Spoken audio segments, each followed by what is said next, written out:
नमस्कार मित्रांनो, या व्हिडिओमध्ये मी तुम्हाला ॲडजेक्टिव्हचे येस नो टाईप क्वेश्चन्स कसे बनवायचे त्याबद्दल माहिती देतो आहे. जसं की आपल्याला एखाद्याचा बद्दल माहिती घ्यायची, तो कसा आहे, त्याचा मूड वगैरे कसा आहे किंवा एखादी वस्तू कशी आहे, त्यासाठी आपण ॲडजेक्टिव्हचा उपयोग करतो. जसं की वॉज ही हॅपी, तो आनंदी होता का?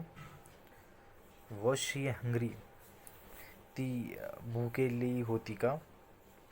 वर दे अँग्री, ते रागावलेले होते का? वर वी ओपन माइंडेड, आपण ओपन माइंडेड होतो का? वॉज विशाल कावर्ड और टिमिड, विशाल भित्रा होता का? कवर्ड और टिमिडचा दोघांचा अर्थ भित्रा असा होतो. वॉज ही टॉल, तो उंच होता का?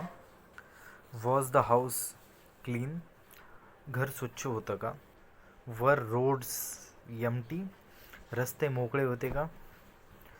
वर ॲटमॉस्फिअर गुड, वातावरण चांगलं होतं का? वर नाईट्स कोल्ड, रात्र थंड होती का किंवा रात्री थंडी होती का? वॉज ही स्मार्ट, तो हुशार होता का? वॉज शी ब्रेव, ती ब्रेव होती का किंवा धाडसी होती का?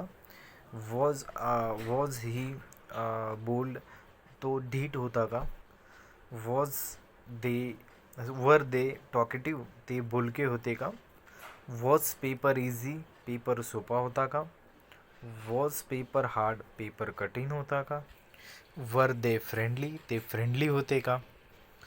वर पेपर जनरस, लोक मोठ्या मनाची होते का?